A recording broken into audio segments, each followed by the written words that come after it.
Shalom semuanya, senang sekali saya Hana dapat menjumpai Anda kembali dalam tayangan N153 episode kelima ini. Masa pandemi ini membuat semua aktivitas menjadi terbatas. Namun ada satu segi positif yang saya suka, yaitu terjadinya kelancaran dalam bertransportasi. Ini luar biasa, bukan? Biasanya macet, ngantri, sekarang menjadi lancar. Selain daripada itu, semuanya dilakukan serba daring. Sekolah daring, pertemuan-pertemuan bisnis daring, arisan daring, bahkan konser musik pun menjadi daring. Namun keterbatasan aktivitas ini tidak menjadikan alasan untuk merusak semua jadwal yang sudah ditata dengan baik. Tema kita kali ini adalah jadilah sempurna. Sebelum kita melangkah lebih jauh dalam sharing kita saat ini, mari kita berdoa. Bapa di dalam surga, kami tak henti-hentinya mengucap syukur kepadamu atas segala sesuatu yang telah Engkau curahkan kepada kami. Terima kasih atas penyertaan-Mu sehingga kami ada sebagaimana kami ada saat ini. Kami tidak dapat membalas cinta kasih-Mu ya Bapa, selain dengan hanya menjadi apa yang Engkau kehendaki. Karena saat ini berikanlah kami hati yang fokus kepada firman-Mu, sehingga kami selalu dapat menjadikan firman-Mu sebagai pelita bagi kaki kami dan terang bagi jalan kami. Sembunyikan hamba-Mu di belakang-Mu ya Tuhan Yesus Kristus, sehingga hanya nama-Mu yang ditinggikan, dipuji, disembah, dimuliakan. Di dalam nama Tuhan Yesus Kristus kami sudah berdoa dan mengucap syukur kepada Bapa di surga. Haleluya. Amin. Tahukah Anda bahwa dunia ini memiliki tatanan yang begitu rapi dan sempurna? Diarsipkan, diklasifikasikan, dijurnal, dibukukan, dan dilaporkan dengan sangat akurat. Mari kita lihat dalam Ayub 1 ayat 1 sampai 8.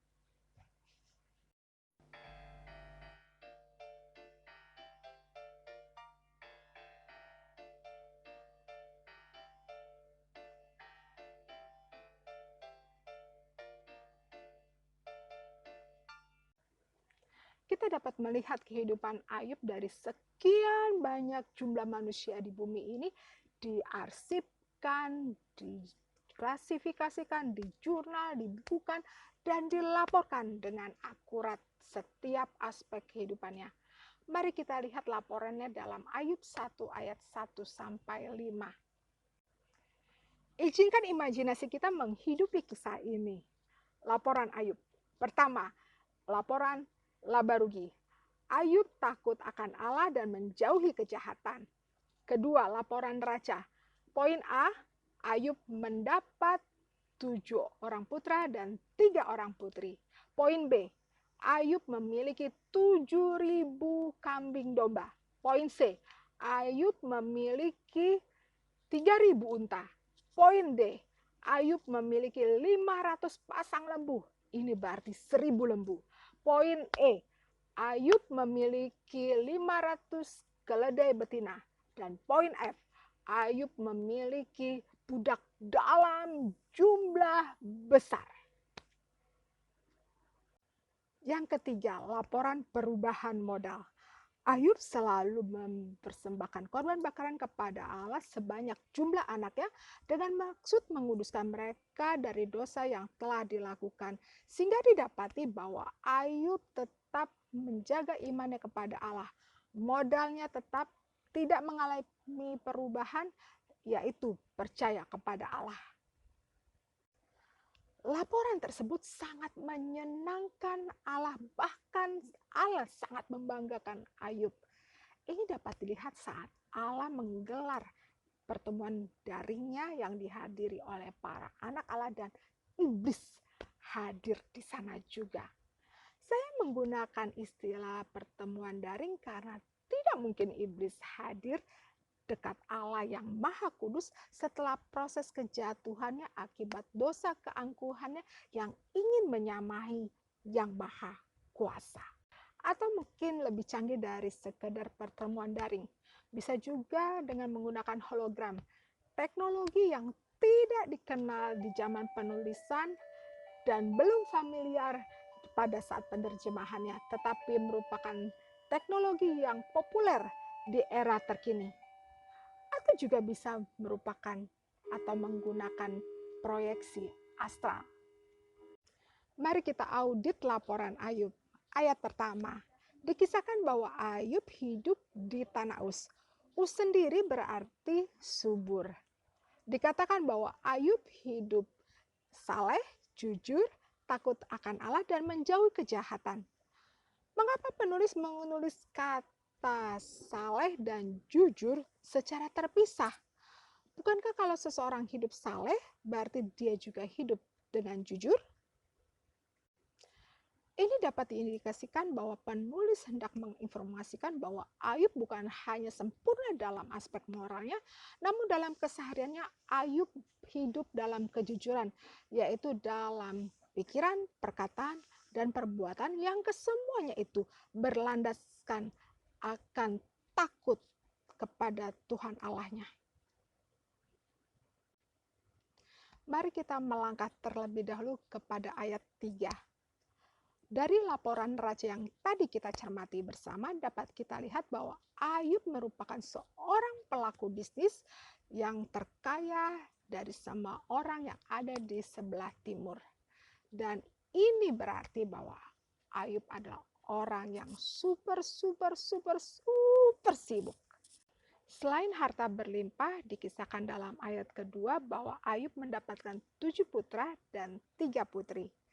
Sebagai pelaku usaha yang super sibuk tadi, Ayub tidak pernah melupakan apa yang harus dilakukan kepada anak-anaknya dalam menanamkan prinsip-prinsip hidup yang akan berguna bagi mereka di masa depan.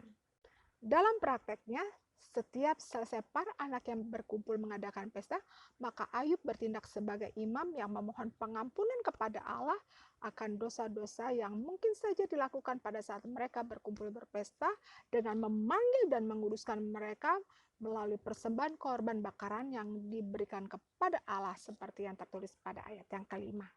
Ayat 6 mengisahkan bahwa pada suatu hari datanglah anak-anak Allah menghadap Tuhan. Terjemahan lain mengatakan bahwa anak-anak Allah menampilkan diri. Imajinasi saya mengatakan bahwa menampilkan diri bukanlah merupakan kehadiran fisik. Ini pertama kalinya Alkitab mencatat pertemuan daring. Teknologi surgawa pada waktu itu diimport oleh dunia di era kini, yaitu pertemuan daring. Dan dengan bangganya Tuhan memamerkan Ayub kepada iblis yang baru saja mengadakan traveling keliling dunia. Wow, ini sungguh luar biasa. Tuhan yang maha sempurna menyebutkan Ayub dengan antusias sebagai satu-satunya manusia di muka bumi yang memiliki karakter sempurna dan jujur.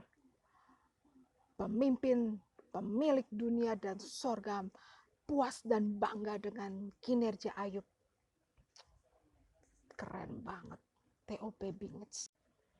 Apakah yang dilakukan Ayub sehingga Tuhan sangat senang dan sayang kepadanya, sehingga walaupun Tuhan mengizinkan iblis untuk mengintimidasi Ayub dengan semua kekacauan yang dibuatnya, Tuhan masih memagari Ayub, jiwanya Ayub sehingga terlindung dalam naungannya.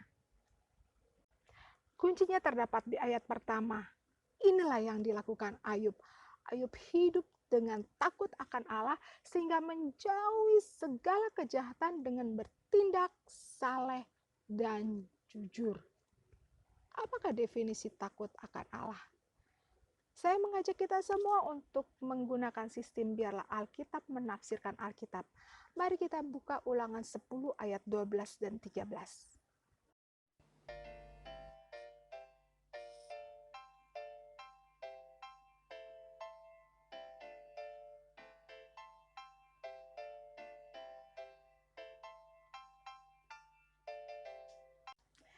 Jadi Ayub mengaplikasikan takut akan Allah dalam semua aspek kehidupannya, yaitu pertama, aplikasi diri, saleh sesuai firman Tuhan. Ayub memposisikan dirinya sebagai imam. Ini artinya Ayub harus sempurna dalam menjaga kesucian dirinya. Saat saya mencoba mengartikan ayat satu ini secara harafiah dengan menggunakan aplikasi Google Translate, saya menemukan kata keset saleh dalam bahasa Ibrani ini diartikan sebagai kata sempurna oleh Google Translate, dan King James Version juga mengartikannya dengan kata perfect, sempurna. Dan saat saya melakukan searching kata sempurna dengan aplikasi Alkitab dalam gadget saya menemukan 52 ayat yang menggunakan kata sempurna ini. Yang menarik perhatian saya adalah Matius 5 ayat 48 yang mengatakan, haruslah engkau sempurna, seperti Bapamu di sorga adalah sempurna. Wow, apakah mungkin untuk menjadi sempurna? Sangat mungkin. Nyatanya, ada Ayub. Lalu, bagaimana caranya? 2 Timotius 3 ayat 16 mengatakan bahwa segala tulisan yang diilhamkan Allah memang bermanfaat untuk mengajar, untuk menyatakan kesalahan, untuk memperbaiki kelakuan, untuk mendidik orang dalam kebenaran. Anda ingin sempurna seperti Bapa? Gunakanlah polanya Bapa, yaitu Alkitab. Baca, renungkan, deklarasikan firman Tuhan, sehingga itu menggema dalam setiap langkah hidup kita, menjaga kaki kita untuk menjauhi kejahatan. Yang kedua, aplikasi keluarga mendidik anak sesuai firman Tuhan. Terkadang kita lebih suka memberikan gadget kepada anak kita supaya mereka tidak mengganggu kesibukan kita, daripada kita membimbing mereka berdoa, membaca firman Tuhan, dan masuk ke hadirat Tuhan. Dan di saat dewasa, kita tidak bisa mengawasi mereka 24 jam. Bahkan saat di hadapan kita tidak dapat mengendalikan apa yang mereka konsumsi melalui gadget mereka. Hanya dengan menanamkan roh cinta akan Tuhan, maka mereka akan menjauhi kejahatan. Memang awalnya akan terasa berat. Selain ada penerimaan, ada juga penolakan. Namun yakinlah bahwa jerih payah kita tidak akan sia-sia. Itu akan berbuah pada musimnya. Karena firman yang keluar dari mulut Tuhan tidak akan kembali dengan sia-sia, tapi akan berhasil dalam setiap apa yang diperintahkan kepadanya. Yang ketiga, aplikasi pekerjaan jujur sesuai firman Tuhan. Kejujuran dikehendaki Allah bukan dengan maksud untuk membatasi kita untuk mendapatkan keuntungan sebanyak mungkin, tetapi jika kejujuran ini diterapkan dalam setiap kegiatan kita, entah dalam bisnis, pekerjaan, studi, atau apapun yang kita lakukan, maka itu membuat kita berada dalam area proteksi Tuhan. Iblis saja ingin menjamah Ayub harus ada izin dari Tuhan. Inilah area proteksi Tuhan. Selain berada di dalam area proteksi Tuhan, Ayub dikenal sebagai orang terkaya di sebelah timur. Ini berarti bahwa Ayub disegani oleh para kawan dan juga para lawan. Karena Ayub memiliki integritas yang sangat tinggi yang dilakukannya dalam setiap langkah bisnisnya. Kalimat tadi merupakan pengakuan yang valid dari sebuah komunitas di sebelah timur. Mungkin Anda berkata, mana mungkin sih hidup di era kini itu hidup jujur? Mau hidup jujur, pergi aja ke laut, hidup di sana, di laut sana. Apalagi sekarang trading-trading yang dilakukan memerlukan kiat-kiat dan trik-trik yang mungkin jika dilakukan bisa melukai hati Tuhan. Tapi tahukah Anda bahwa segala berkat asalnya dari Tuhan? Senangkan hati Tuhan seperti Ayub, maka segala berkat yang kita butuhkan akan didistribusikan dari gudang sorga. Jadi, takut akan Tuhan adalah hidup menurut segala jalan yang ditunjukkannya, mengasihi Dia, beribadah kepadanya dengan segenap hati dan jiwa, dan berpegang pada segala perintah dan ketetapannya. Takut akan Tuhan ini harus diaplikasikan dalam setiap aspek kehidupan kita. Pertama, aplikasi diri, hidup saleh sesuai firman Tuhan. Kedua, aplikasi keluarga, mendidik anak sesuai firman Tuhan. Ketiga, aplikasi pekerjaan, hidup jujur sesuai dengan firman Tuhan. Dengan mengaplikasikan ketiga hal ini, Ayub dimampukan untuk melewati musim kekelaman dalam kehidupannya yang berujung pada pemulihan yang dilakukan oleh Tuhan Allah. Keselamatan memang adalah anugerah Allah. Itu merupakan pemberian. Namun untuk menjadi anak kesayangan atau anak kesukaan Tuhan, itu merupakan proses perjalanan hidup untuk menjadi sempurna. Hendaklah kita sempurna sama seperti Bapa kita di sorga adalah sempurna. Dan biarlah ini dapat kita aplikasikan dalam setiap langkah hidup kita, sehingga dalam setiap pertemuan daring yang diadakan Tuhan di sorga, Tuhan dengan antusias membanggakan kita. Kita menjadi anak kesayangan, anak kesukaan Bapa di sorga. Haleluya. Amin. Bapa yang baik, kami mengucap syukur atas firman-Mu yang telah kami terima. Berikanlah kami kekuatan untuk mengejawantakan firman-Mu dalam setiap aspek kehidupan kami, dalam diri kami, dalam keluarga kami, dalam pekerjaan kami, sehingga nyata kepada dunia bahwa Engkau hadir dalam kehidupan kami, dan kami memancarkan terang-Mu sehingga menjadi kemuliaan bagi nama-Mu. Kami berdoa bagi bangsa dan negara Indonesia ya Bapa. Berikanlah anugerah-Mu kepada bangsa dan negara Indonesia sehingga selalu ada perdamaian, kesatuan, dan saling menghargai sehingga kami dapat bergandengan tangan menghadapi kemelut global ini. Berkatilah Pak Jokowi, Presiden terkasih kami dan jajaran stafnya, berikanlah kesehatan, kekuatan, hikmat yang daripadamu untuk memimpin Indonesia menuju Indonesia maju. Berikan juga kesehatan dan kekuatan bagi para tenaga medis yang berjuang di garda terdepan untuk menghadapi kemelut global ini. Dan kami melepaskan kesembuhan terjadi bagi para penderita COVID-19. Di dalam nama Tuhan Yesus Kristus, haleluya, amin. Haleluya. Jika Anda memiliki pergumulan hidup yang ingin didoakan, Anda dapat melayangkannya ke nomor WA 0812-821-99892. Dan jika Anda belum tergabung dalam sebuah kelompok sel, saya mengundang Anda untuk bergabung dalam kelompok sel N153. Dan untuk keterangan lebih lanjut, Anda dapat menghubungi nomor WA 0812-821-99892. Jika Anda ingin belajar Calista Ibrani Yunani, baca tulis tata bahasa Ibrani Yunani, bergabunglah dengan kelas daring bayar, kelas online tanpa bayar. Untuk registrasi, silakan menghubungi nomor WA 0812-821-99892. Dapatkan menu santapan rohani harian untuk 1 tahun secara gratis dengan mengirimkan kalimat "Saya berkomitmen untuk membaca Alkitab setiap hari" ke nomor WA 0812-821-99892.